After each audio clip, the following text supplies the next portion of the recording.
Hello friends, आज हम बात करने वाले हैं बायोलॉजी जीआईसी लेक्चरर के लिए क्या सिलेबस है और क्या है इनका एग्जाम पैटर्न, क्या है आपके निगेटिव पॉइंट, क्या है पॉजिटिव पॉइंट्स, क्या है एग्जाम का लेवल और कितना टाइम है आपके पास, क्या आप स्ट्रेटजी बना के बेहतर स्कोर कर सकते हैं। आइए देखते हैं।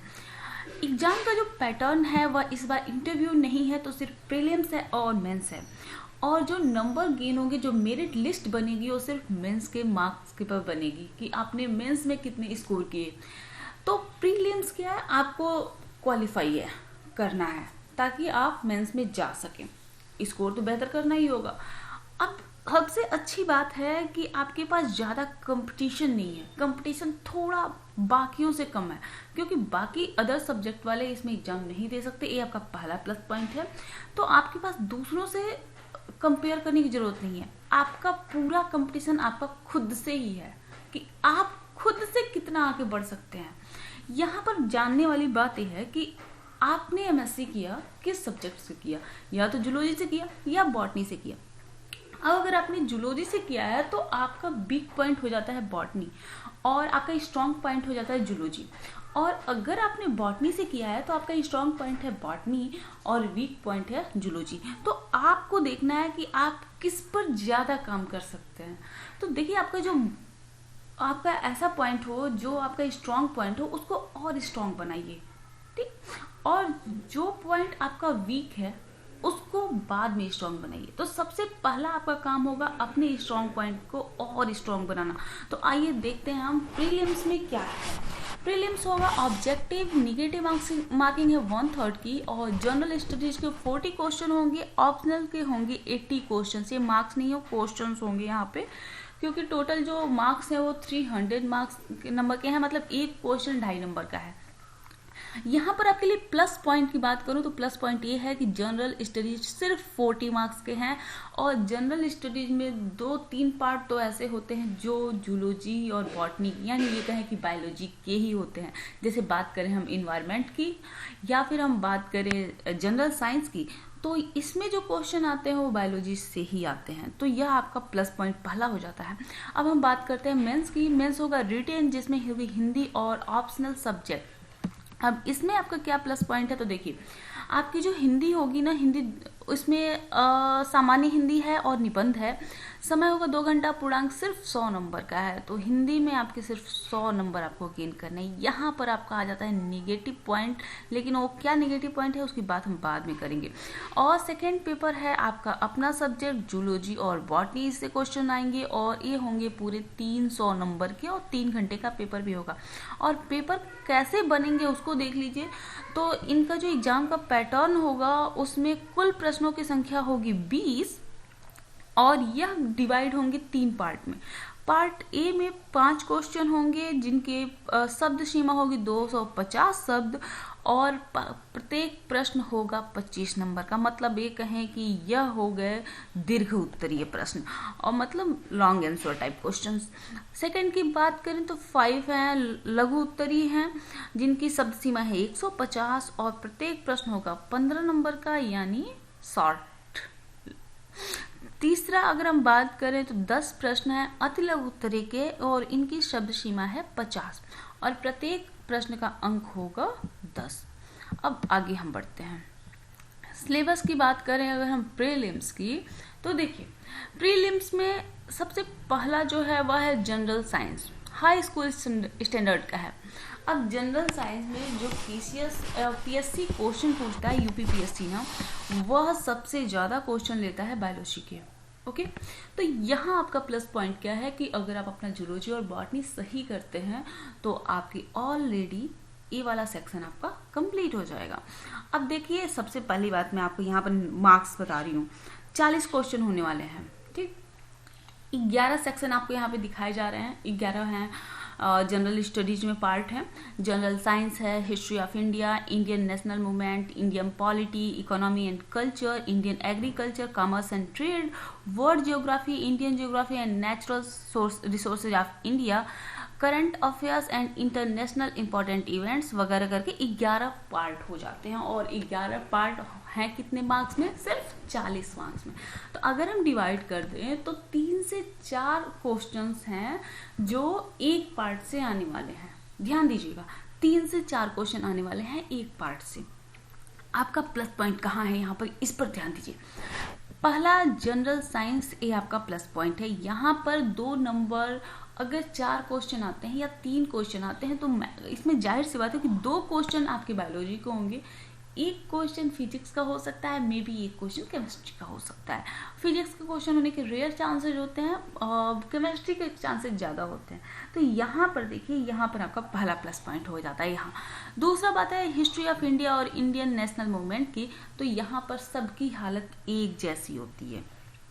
अब देखिए, जिसने जो अब तक यूपीपीएससी की तैयारी कर रहा है या फिर जो यूपीएससी की तैयारी कर रहा है, अगर वह जूलॉजी या बॉटनी से एमएससी है तो ये समझ लीजिए उसने काफ़ी दिनों से अपना सब्जेक्ट छोड़ा हुआ है।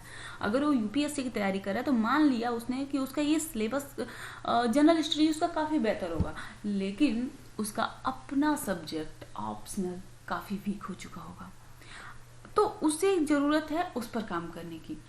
अगर जिसने टीचिंग के लाइन में जो है उसका अपना सब्जेक्ट अच्छा होगा और यह जनरल हिस्ट्री थोड़ा वीक होगा, लेकिन जो फ्रेशर्स हैं उनका अपना सब्जेक्ट सबसे ज़्यादा स्ट्रांग होगा, तो उन्हें क्या काम है कि वे जनरल हिस्ट्रीज पे थोड़ा सा टाइम दें। कहाँ टाइम देना है ये भी ध्यान रखिए, क्योंकि हर चीज़ पर अगर आप टाइम देंगे ना तो आपके पास उतना टाइम नहीं होगा। सब जानते हैं कि 2022 में होने वाले हैं इलेक्शन और 2022 के पहले ही होने वाला है exam. UPPSC mostly minimum 3 months का टाइम देता है एग्ज़ाम कराने में। तो अभी अगर हम बात करें तो एग्ज़ाम के टाइम हो सकते हैं ये एग्ज़ाम अप्रैल के करीब हों। अब आकर आप देख लीजिए, अगर पूरी आप हिस्ट्री ऑफ इंडिया पढ़ना शुरू कर देते हैं तो बहुत लेंदी हो जाएगा, तो बेहतर होगा आप सिर्फ पढ़ें इंडियन नेशनल मूवमेंट को। तो आपका पहला प्लस पॉइंट हो जाता है, इंडियन नेशनल मूवमेंट बहुत ज़्यादा नहीं है, मतलब पूरी हिस्ट्री की तुलना में कम है और यहाँ से क्वेश्चन काफ़ी ज़्यादा आते हैं, मतलब 2 से 3 क्वेश्चन हो सकते हैं कि यहाँ से ही आ जाए। तो इसलिए आप ध्यान दीजिएगा सबसे पहले जनरल अपनी बायोलॉजी पर, और दूसरा इंडियन नेशनल मूवमेंट आप पढ़ लीजिए।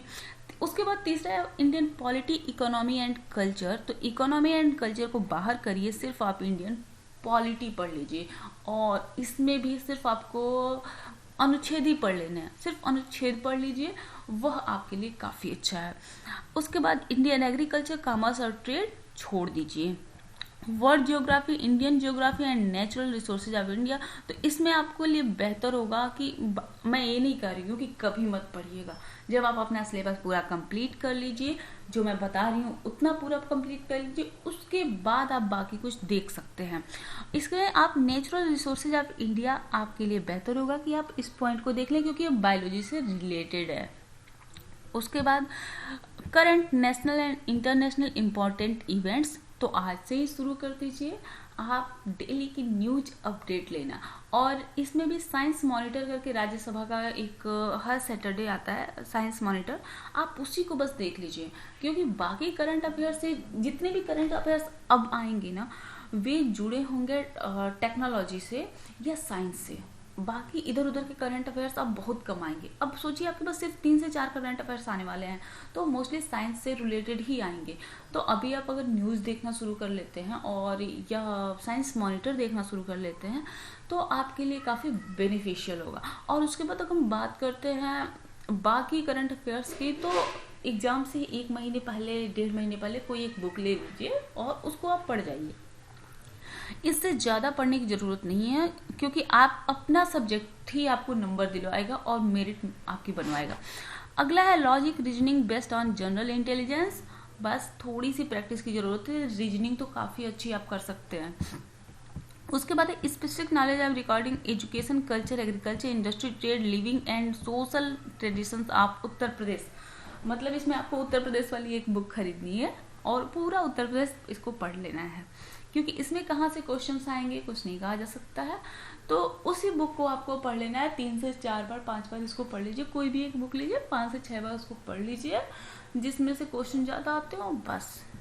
उसके बाद अगला है elementary mathematics up to 8th level. तो देखिए अलजेब्रा ज्योमेट्री थोड़ी टफ लगती है सबको, आप एरिथमेटिक पे आप फोकस कर सकते हैं, और एरिथमेटिक आपका बेहतर हो गया तो बस ठीक है। उसके बाद इकोलॉजी इन्वायरमेंट, तो इकोलॉजी छोड़ दीजिए, इन्वायरमेंट देख लीजिए, ये आपका अपना टॉपिक है। तो अब तक हमने बात की कि क्या आपके अपने टॉपिक्स हैं जिस पर आप थोड़ा सा मेहनत करके आप बहुत अच्छा इस पे स्कोर कर सकते हैं। देखिए, हमने बात की जनरल साइंस की, इंडियन नेशनल मूवमेंट की, तीसरा इंडियन पॉलिटी, और उसके बाद हमने बात की current national and international important events की।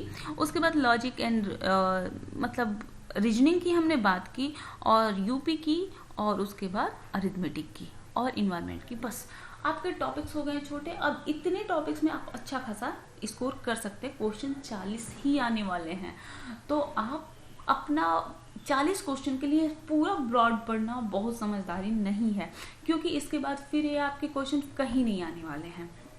तो सिर्फ इतना पढ़िए।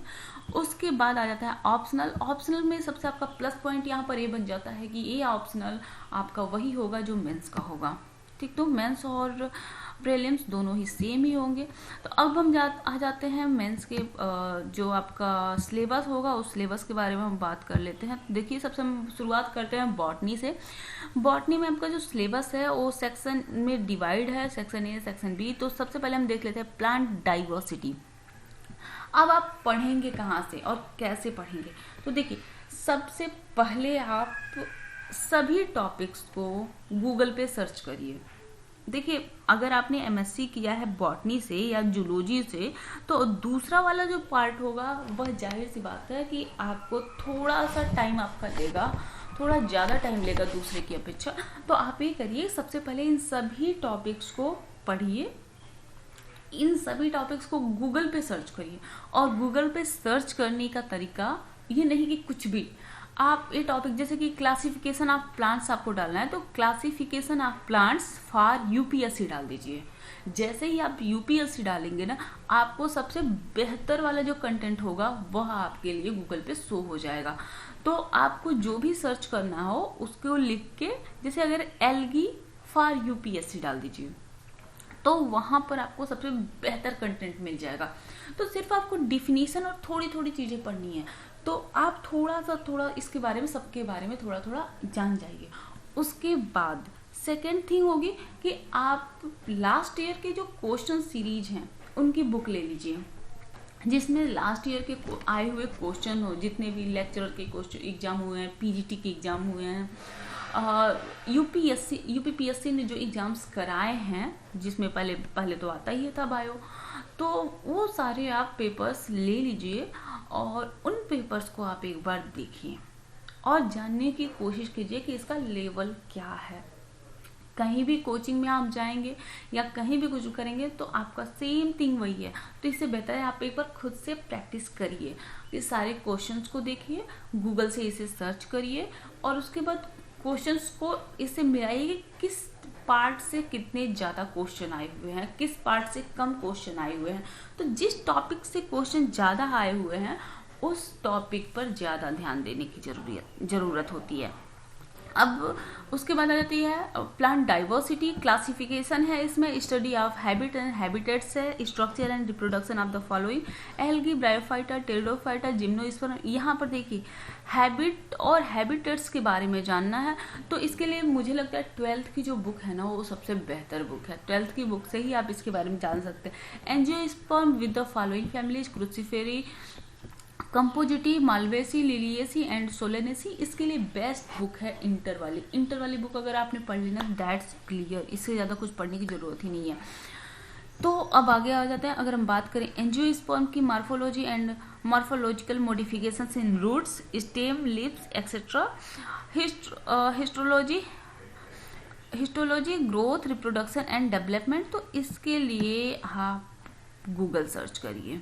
जैसे ही आप गूगल सर्च करेंगे और ये देख लीजिए इससे क्वेश्चंस कितने आते हैं, उसके अकॉर्डिंग ही इसके लिए कोई भी बुक लीजिए आप। अगला टॉपिक है प्लांट फिजियोलॉजी। प्लांट फिजियोलॉजी के लिए water relations, transpiration, translocation, photosynthesis, respiration and metabolism, plant nutrition, nutrient, nitrogen fixation, plant growth regulators, flowering and state physiology, plant growth and movements, ये सभी एक एक छोटे छोटे टॉपिक्स हैं, बहुत ही छोटे टॉपिक्स हैं। इनसे ना एक एक नंबर के ही क्वेश्चंस आएंगे, तो उनके लिए बेहतर है कि आप जो लास्ट ईयर के क्वेश्चंस हैं सिर्फ उन क्वेश्चंस पे आप काम कर लीजिए, वही क्वेश्चन बार बार रिपीट होते हैं। अगला हम बात करें माइक्रोबायोलॉजी की, तो virus, phytoplasma, archaebacteria, eubacteria, fungi और economic importance of micro organisms. देखिए इससे क्वेश्चन तो इस बार जरूर आने वाला है, क्योंकि कोविड ने काफ़ी काम बढ़ा दिया है। तो वायरस से क्वेश्चन तो बिल्कुल आ सकते हैं। अब देखो डायरेक्ट कोविड के बारे में तो क्वेश्चन नहीं आएगा, हो सकता है उसके बारे में पैंडेमिक करके हिंदी में ऐसे पूछ ले, तो काफ़ी आगे की बात है। लेकिन इस एग्जाम में डायरेक्ट कोविड से क्वेश्चन तो वे नहीं करेंगे आपके सिलेबस में, क्योंकि डायरेक्ट कोविड से क्वेश्चन करना होगा तो उनका मन करेगा, तो उसको वे कहाँ करेंगे, आपके उस फर्स्ट वाले पार्ट में जो है जनरल स्टडीज। तो जनरल स्टडीज में वे डायरेक्ट कोविड से क्वेश्चन कर सकते हैं, लेकिन इसमें वे आपसे कोविड से रिलेटेड क्वेश्चन कर सकते हैं, क्योंकि वो एज ए वायरस है, तो वायरस से जुड़े हुए क्वेश्चन या माइक्रोब से जुड़े हुए माइक्रोबायोलॉजी के पार्ट के अंतर्गत वे आपसे क्वेश्चन कर सकते हैं। अब हम बात करें इकोनॉमिक बॉटनी की, तो इसमें medical and aromatic plants, food plants, foreign and fodder plants, तो इसको सबसे बाद में आप रखिए, सबसे बाद में इसको रखिए। एक नंबर के लिए बहुत ज़्यादा पढ़ना पड़ेगा इसमें, और ये सभी के सभी आपको प्लांट्स के नाम याद करने हैं, ठीक। तो इन प्लांट्स को, ये सिर्फ नाम ही याद करने हैं सभी प्लांट्स के, तो इनको आप सबसे लास्ट में रखिए और इनको बाद में करिएगा। इसके बाद अगला पार्ट आ जाता है plant pathology, causes, effects, control and cure of various plant diseases, इसको तो जरूर ही पढ़िएगा। एंड अगला है biological control of various plant weeds, disease and parasites, ठीक। तो अब नेक्स्ट पे आते हैं इकोलॉजी एंड इन्वायरमेंट। तो देखिए मैंने कहा था ना ये सेम पार्ट है आपका, यही जनरल स्टडीज में है, तो ये क्या हो गया, ये आपका प्लस पॉइंट होता है कि यहाँ आप पढ़ेंगे वहाँ काम देगा। Ecology and environment, concept of ecology and environment, various habitats and ecological needs, इससे क्वेश्चन जरूर ही आते हैं। इकोसिस्टम स्ट्रक्चर एंड फंक्शन, इस पर खास ध्यान दीजिएगा। Ecosystem stability, carrying capacity, food chain, food web, energy flow, ecological pyramids, biomass, population, biotic community, biogene, chemical cycle, ecological succession, natural resources and their conservation, biodiversity and its conservation, environmental pollution, इससे question जरूर ही आने वाले हैं। तो जरूरी है कि आप इसको बेहतर पढ़िए, क्योंकि दोनों ही पार्ट में, आपके अपने पार्ट में, आपके ऑप्शनल में भी और जनरल स्टडीज दोनों में ही आने वाले हैं। अब हम बात करते हैं जूलॉजी की। एनिमल डाइवर्सिटी और animal taxonomy with characteristic features, class 12th is enough. Okay, next है non chordata, classification of non chordata, phyla, morphology, anatomy, nutrition वगैरह ये सब कुछ है। Reproduction of the following non chordates, amoeba, साइनोहाइड्रा, sycon, hydra, ascaris, cockroach, pila and star fish, और ये सब है इंटर वाली बुक में। Parasite, protozoa, parasitic adaptation in helminthes, economic importance of insect, तो या तो बीएससी की फर्स्ट ईयर की बुक में है और साथ ही ये इंटर वाली बुक में है, तो जहाँ से भी आप पढ़ना चाहें इसको पढ़ सकते हैं, क्योंकि वही सेम है, बहुत ज़्यादा इससे आने वाला नहीं है, एक एक नंबर में ही आने वाला है। उसके बाद हम बात करते हैं कार्डाटा की। क्लासिफिकेशन, इसके classes, characteristic, aquatic adaptation in fishes, origin and evolution, flying adaptation और फाइलोजेनिया, प्रोटोथेरिया, मेटाथेरिया एंड यूथेरिया, यह बीएससी फर्स्ट ईयर की बुक का है। और उसके बाद हम anatomy of frog, pigeon and rabbit की बात करें, तो इसको एक लाइन में बताऊं तो इससे जो लास्ट ईयर के क्वेश्चंस आए हैं ना, उन क्वेश्चंस को ध्यान से पढ़ लीजिएगा, क्योंकि यह किसी भी बुक में पूरा डिटेल किसी की बुक में नहीं होता है। तो जो लास्ट ईयर क्वेश्चंस आए हुए हैं और इससे जो क्वेश्चन बनते हैं उन क्वेश्चन को देख लीजिए, वही क्वेश्चन रिपीट होंगे। अगला हम बात करें एनिमल हिस्टोलॉजी की, study of various tissues, animal physiology and biochemistry की बात करें, न्यूट्रिशन, डाइजेशन, रेस्पिरेशन, मेटाबॉलिज्म, यह तो बीएससी का ही है, osmo regulation and excretion, nervous coordination and integration. तो यह सारे टॉपिक्स आप आराम से पढ़ सकते हैं बीएससी की बुक से, अगर आपके पास हो तो, और अगर नहीं हो तो गूगल गूगल सर्च करिए और बाद में वही यूपीएससी डालिए, बेस्ट आपको रिजल्ट आएंगे। Chemical coordination, hormone and pheromones, और उसके बाद है इम्यून सिस्टम। अगला टॉपिक है एनिमल एम्ब्रियोलॉजी, ठीक, और उसके बाद सेल बायोलॉजी।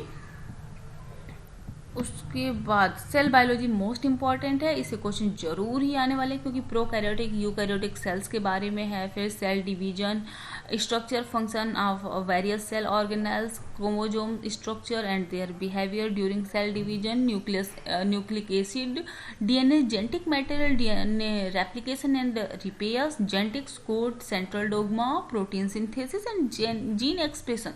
ये सब कुछ आपको मिल जाएगा गूगल पे, बेस्ट रिजल्ट आपको गूगल पे इसका मिलेगा।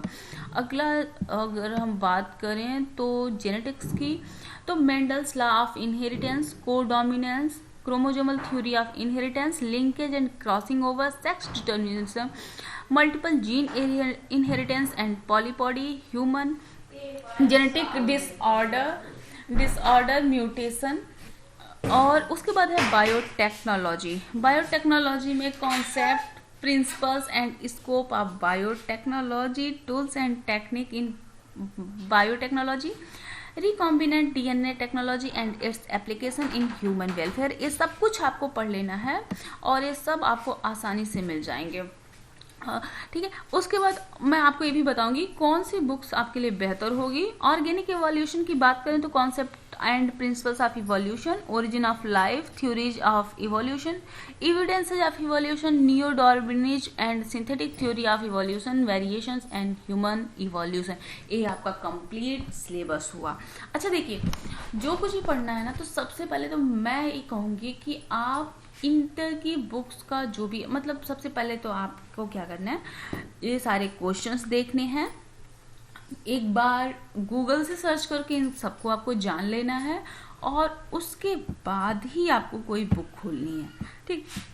उसके बाद अब हम आ जाते हैं क्या है क्वेश्चंस वगैरह। अब हिंदी की बात करते हैं हम, तो देखिए हिंदी में 2 पार्ट हो जाते हैं। पहले पार्ट में तो आ जाएगा वही व्याकरण, हिंदी का व्याकरण, अपठित गद्यांश, उससे संबंधित प्रश्न और उनकी व्याख्या आएगी। और दूसरे पार्ट में होगा 1000 शब्दों का निबंध लिखना। मैंने कहा था ना कि आपका निगेटिव पॉइंट क्या होगा, तो मैं बताती हूँ। पर्सनली मुझे ये लगता है कि हिंदी का निबंध लिखना बायो वालों के लिए थोड़ा सा निगेटिव पॉइंट होता है, क्योंकि काफ़ी समय से उन्होंने इसको पढ़ा ही नहीं होता है, हिंदी को उन्होंने पढ़ना ही छोड़ दिया होता है। न्यूज़पेपर अगर पढ़ते भी हैं तो सिर्फ वही पढ़ते हैं जो कि न्यूज़ में, मतलब आजकल की जो न्यूज़ हैं, जो खबरें हैं, या फिर वो खबरें भी हम क्या करते हैं, गूगल से सर्च कर लेते हैं, यूट्यूब पर वीडियोस देख लेते हैं। तो यहाँ पर कमी क्या रह जाती है कि हम उस पर ध्यान नहीं दे पाते जो एग्जाम्स में आने वाले हैं। तो यहाँ पर आपको ज़रूरत है कि आप एक न्यूज़पेपर लीजिए, न्यूज़पेपर का सेंटर पेज पे जाइए और वहाँ पर आपको मिलेगा संपादकीय। संपादकीय बहुत ही अच्छे हिंदी के शब्द लिखे होते हैं, तो उन शब्दों को आप पढ़ने की रोज प्रैक्टिस कर लीजिए ताकि आपकी हिंदी अच्छी हो जाए। तो यह तो बात आगे की है, लेकिन हिंदी में निबंध लिखना इतना भी ईजी नहीं होता। तो इसकी प्रैक्टिस अगर आप करना चाहते हैं तो अभी से रोज आधे घंटे या न्यूज़पेपर पढ़ लिया कीजिए, संपादकीय, बस उतना ही काफ़ी होगा आपके लिए। अगर अभी से पढ़ेंगे और बाकी आपका अपना सब्जेक्ट होगा ही, जिसमें जैसे कि जो देखिए निबंध आएंगे वो साहित्य या संस्कृति से आएंगे, और राष्ट्रीय विकास योजनाएं क्रियान्वयन, राष्ट्रीय अंतर्राष्ट्रीय समसामयिक समस्याएं निदान। तो इसको जानने के लिए करंट अफेयर्स है आपका, विज्ञान और पर्यावरण इसके लिए आपकी बायोलॉजी, उसके बाद प्राकृतिक आपदाएं उसके निवारण आपकी बायोलॉजी, कृषि उद्योग और व्यापार आपकी बायोलॉजी, ठीक। तो यहाँ तो सबसे ज़्यादा टॉपिक्स कहाँ से आने वाले हैं, आपकी बायोलॉजी से। तो कंटेंट तो आपको पता ही होगा, कंटेंट तो आप अपनी बायोलॉजी से बना लेंगे, लेकिन जो शब्द हैं, जो बेहतर शब्दों का कैसे रखें, उसके लिए आपको आवश्यकता होगी हिंदी के शब्द भंडार की। और वह शब्द भंडार आप किसी भी पेपर के, दैनिक जागरण या जनसत्ता, उसके संपादकीय से बना सकते हैं। संपादकीय को पढ़ के उसमें काफ़ी अच्छे शब्द लिखे होते हैं, तो उन शब्दों से आप अपना शब्द भंडार बढ़ा सकते हैं। ठीक, तो ये तो टॉपिक्स हो गया कि हिंदी की आप क्या आएगा। अब हम बात कर लेते हैं एग्जाम के लेवल की प्रिपरेशन टाइम। तो देखिए, प्रिपरेशन टाइम आपके पास मिनिमम 3 to 4 मंथ्स हैं, मिनिमम। ठीक है, मैक्सिमम का मैं नहीं जानती हूँ, बट मिनिमम 3 to 4 मंथ्स हैं। तो आप 3 मंथ्स का स्ट्रेटजी प्लान अपना तैयार करिए। एग्जाम का लेवल आपका ग्रेजुएशन ही होगा। ठीक, देखिए इसमें ना 50% से 60% क्वेश्चन जो होते हैं वो इंटर लेवल के आते हैं। मैं आपको लेवल बता दूं, 50 to 60% क्वेश्चन होंगे इंटर लेवल के होंगे। उसके बाद 30% क्वेश्चन जो होंगे वह आपके ग्रेजुएशन लेवल के होते हैं। 30% question, 20 to 30% question graduation level के होंगे। उसके बाद 20 to 10% जो क्वेश्चन होते हैं ना, वे क्वेश्चन होते हैं ऑनर्स लेवल के। बीएससी ऑनर्स मतलब या तो जूलॉजी या बॉटनी ऑनर्स के होते हैं। तो अब आप समझ लीजिए ऑनर्स के लेवल के सिर्फ 10 से 20% ही क्वेश्चन है। तो उन क्वेश्चन पे बहुत ज़्यादा ध्यान, और एमएससी लेवल तो आएगा ही नहीं, तो उन क्वेश्चन पे बहुत ज़्यादा ध्यान देने से बेहतर है कि आप अपना बेस कंप्लीट करिए। क्योंकि देखिए, जो लोग क्वालिफाई करते हैं ना, वो इंटर लेवल वाले ही क्वालिफाई करते हैं। इंटर लेवल के 60%, 50%, 60% से ज़्यादा किसी के मार्क्स आते नहीं हैं। सबसे ज़्यादा जो मार्क्स आएंगे वो 50-60%, किसी के 90% तो मार्क्स आने वाले नहीं हैं। तो 60% ही अगर मार्क्स लाने हैं तो 60% के लिए ऑनर्स लेवल क्यों पढ़ा जाए? क्यों ना हम इंटर लेवल पढ़ें और 10th लेवल, इंटर लेवल और बीएससी के फर्स्ट और सेकेंड ईयर के पार्ट पढ़ लें।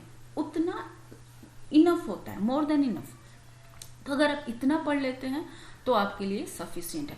अब बात तो करते हैं, हम पॉजिटिव पॉइंट्स की हमने अब तक बात कर ली थी। अब निगेटिव पॉइंट्स की भी हमने बात कर ली कि निगेटिव पॉइंट्स आपका हिंदी ही आपका निगेटिव पॉइंट्स है, और बाकी कुछ भी आपका निगेटिव पॉइंट नहीं है। बाकी जो भी आपने सिलेबस अब तक मैंने बताया, अगर आप उनको पढ़ लेते हैं तो आपके लिए सो फार सो गुड।